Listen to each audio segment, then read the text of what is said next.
नमस्कार मित्रांनो, मराठी ऑडिबल्समध्ये तुमचं पुन्हा एकदा स्वागत.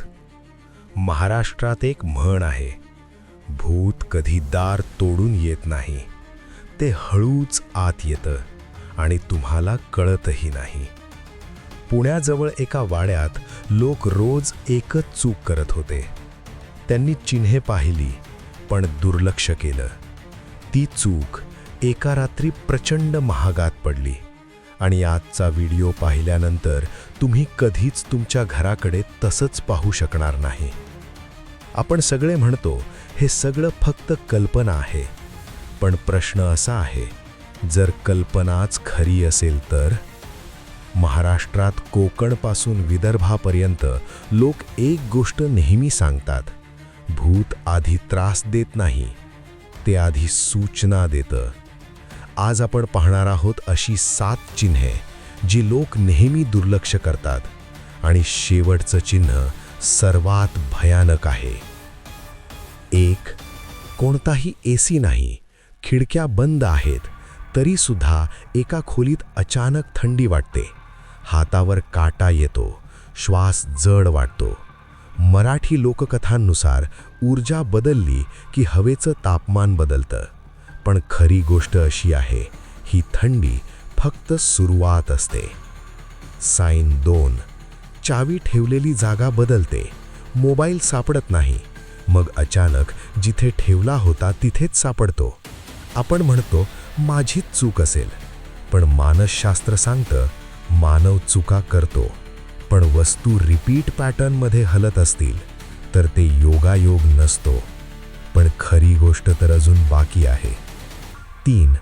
रात्री आरशात पाहताना काहीतरी चुकतंय असं वाटतं. डोळे आपलेच वाटत नाहीत, हसू बनावट दिसतं. जुन्या मराठी वाड्यांमध्ये आरसे नेहमीच झाकून ठेवायचे, कारण म्हणे आरसा फक्त प्रतिबिंब दाखवत नाही, तो काहीतरी साठवतो. आणि सगळ्यात धक्कादायक गोष्ट, लोक हे चिन्ह पूर्णपणे इग्नोर करतात. 4. कुत्रा एका कोपऱ्याकडे भुंकतो, मांजर रिकाम्या जागेकडे पाहते, कोणीच तिथे नसतं, पण त्यांना नक्की काहीतरी दिसतं. प्राणी खोटं नाटक करत नाहीत, ते जे पाहतात तेच रिस्पॉन्ड करतात. पण आपण हसतो आणि म्हणतो वेड लागलाय. हीच चूक लोकांना अडचणीत टाकते. 5.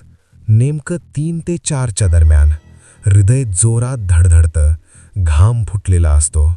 कोणतंही स्वप्न आठवत नाही, पण भीती खरी असते.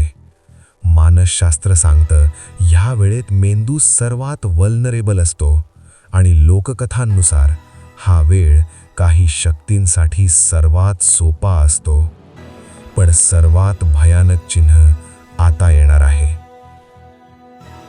पावलांचे आवाज, दार उघडल्यासारखा आवाज, स्वयंपाकघरातून भांडी हलल्याचा साऊंड. तुम्ही तपासता, कोणीच नसतं. तुमचा मेंदू सांगतो भास असेल, पण भास कधीच इतक्या वेळा होत नाहीत आणि जेव्हा हे सुरू होतं तेव्हा वेळ कमी असते. 7. तुम्हाला वारंवार एकच स्वप्न पडतं, तीच खोली, तोच कोपरा. कधी चेहरा दिसतो, कधी फक्त सावली. मराठी मान्यतेनुसार हे स्वप्न नसतं, ते संपर्काचा प्रयत्न असतो. आणि इथेच लोक सर्वात मोठी चूक करतात. भूत तुमच्या घरात आहे का हा खरा प्रश्न नाही. खरा प्रश्न असा आहे, ते तुम्हाला नोटीस करताय का? कारण जिथे दुर्लक्ष असतं तिथेच पकड मजबूत होते. या 7 पैकी कोणतं चिन्ह तुम्ही अनुभवलं आहे का? खाली कमेंट करा. खोटं बोलू नका आणि चॅनलला सबस्क्राईब करा, कारण पुढच्या व्हिडिओत आपण पाहणार आहोत, भूत तुमच्याशी बोलत असेल तर ते कसं ओळखायचं. तो व्हिडिओ आणखी गंभीर असणार आहे.